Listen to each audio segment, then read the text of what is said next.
This is Valley News Live at 5.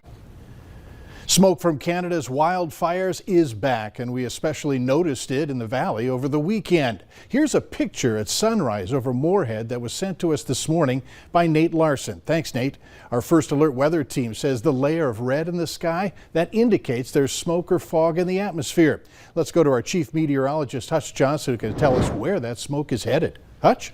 Mike, thanks so much. As we keep our eyes on the skies, you're going to notice that your visibilities and that air quality seems to have improved. You don't walk out the door and smell that thick smoke like you did this weekend, and that's a trend that is going to continue as we do head through the week. Here is a look at the latest air quality indices where you see the green colors here. That air quality good. We're starting to see improvements in the Red River Valley and Lakes country. We have moderate air quality, but as far as the unhealthy air quality, that's been swept away to the east. So Mike, you asked where it is. Arrowhead of Minnesota is where that plume of smoke is, and it's heading off.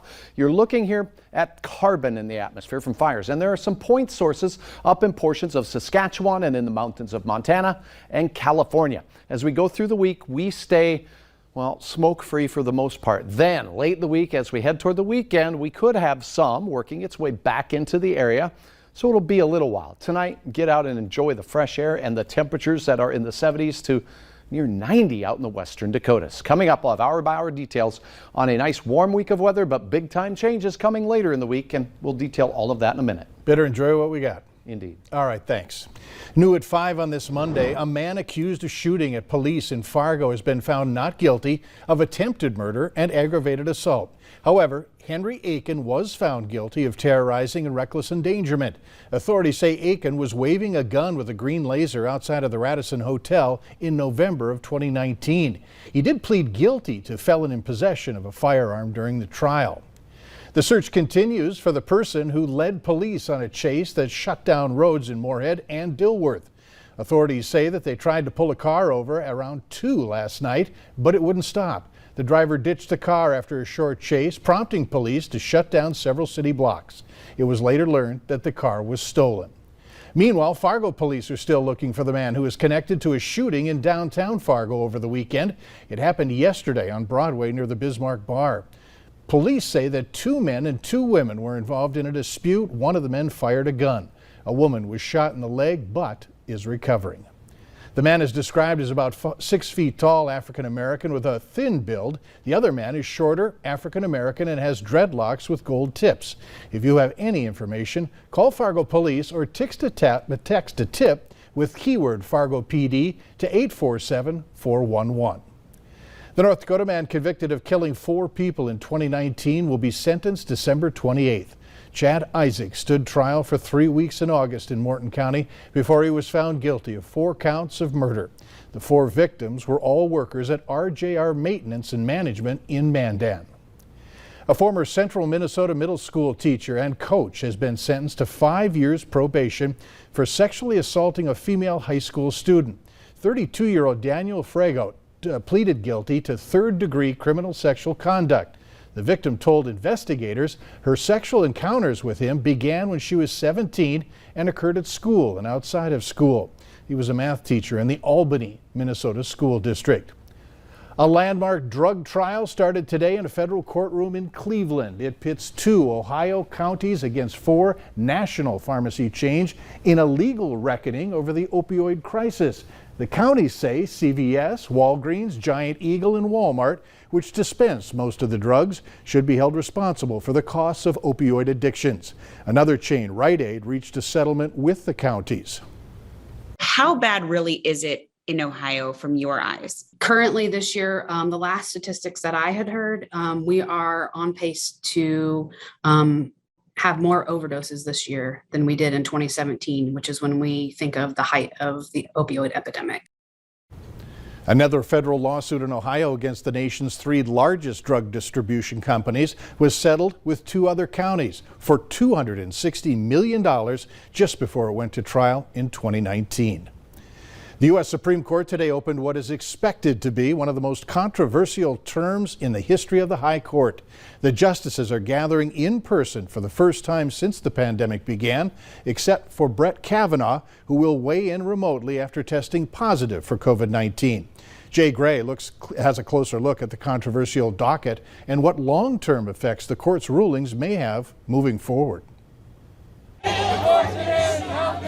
As protesters and police gather outside for the first time in more than a year, justices are assembling in person inside the Supreme Court. The court is now sitting. God save the United States and this honorable court.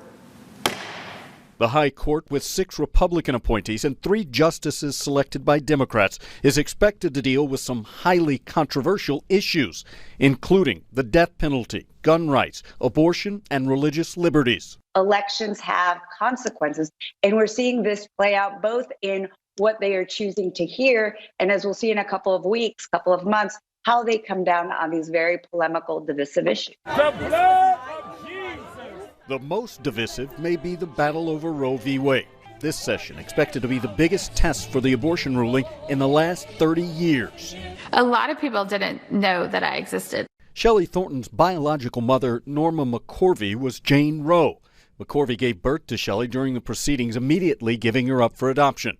In an interview with ABC News, Thornton says while she had no part in the controversial ruling, it's been a burden her entire life. My whole thinking is that, oh God, everybody's going to hate me because everyone's going to blame me for abortion being legal. Now, almost 50 years later, this session of the High Court is expected to determine if it stays that way. The justices are working under what is already an intense spotlight. A Gallup poll released last month shows Americans' opinion of the High Court is at an all-time low, with an approval rating of just 40%. A place for comfort and celebration of life is open now in South Fargo. Today marked the ribbon cutting for the Garden of Healing. The idea for the garden bloomed after the death of a young West Fargo man in the summer of 2018, who went on to save several lives through organ donation. This Garden of Healing developed as a place for families across the Metro and Midwest to come together in the darkest of times. Such a needed thing for everyone. And nature is just a natural healing way, and we all need healing in some type of way. To learn more about the Garden of Healing, head to our VNL News app and click on this story. Work is continuing on making the North Dakota State Capitol in Bismarck more accessible. State leaders have approved constructing new bathrooms and making other renovations to better accommodate wheelchairs. Over the next year, a meeting room will be made into 3 larger family restrooms, which will be wheelchair access. Yet another industry is dealing with the wrath of the COVID-19 pandemic, as a shortage of flowers and vases has hit the many florists at a time when the demand for their beauty and brightness is at an all-time high. Valley News Team's Bailey Hurley spoke to 3 local floral shops today who say despite the bumpy road, they're working on it.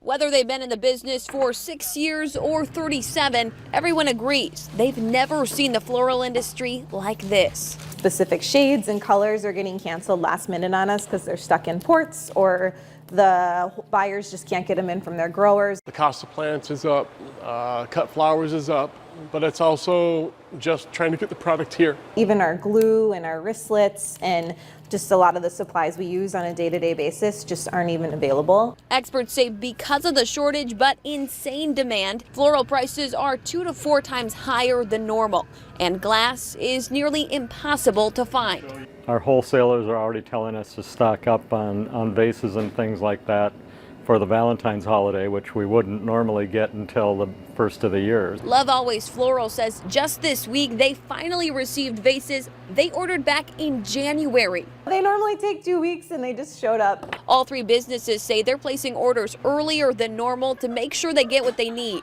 Adding while the shortages haven't hurt their shops directly, it has impacted the way things are done behind the scenes. Instead of putting in an order online and it's being pushed through and they're getting exactly what they want, we're gonna have to pick up the phone, call them, But hey, we're out of orange Asiatics. Can we sub it out with something else? All three adding while they're unsure when the floral business will go back to normal, they're just happy to continue to bring color and joy to the Valley. Bailey Hurley, Valley News Live. And the experts urge future brides to order flowers as early as possible and be flexible in the planning process as the shortages continue worldwide. Facebook, Instagram, and WhatsApp are finally back online after an outage reported earlier today. It's unclear what caused this outage, but it did come after a Facebook whistleblower appeared on 60 Minutes yesterday and claimed that the company knew that its platforms were being used to spread hate, violence, and misinformation, then tried to hide the evidence. Facebook has pushed back against those allegations. Stick around. It's a chance to start planning early. After the weather, I have some of the entertainers who will be headlining at next year's WeFest. Speaking of that weather, get out and enjoy it. Morning temperatures have been crisp, and a few of us found ourselves in the upper 30s to get our Monday started. And you continue to deliver beautiful photos of the fall colors, this one taken near Walker, Minnesota. I'll have details on a pretty warm week ahead, but big time changes in the offing as well, right after this.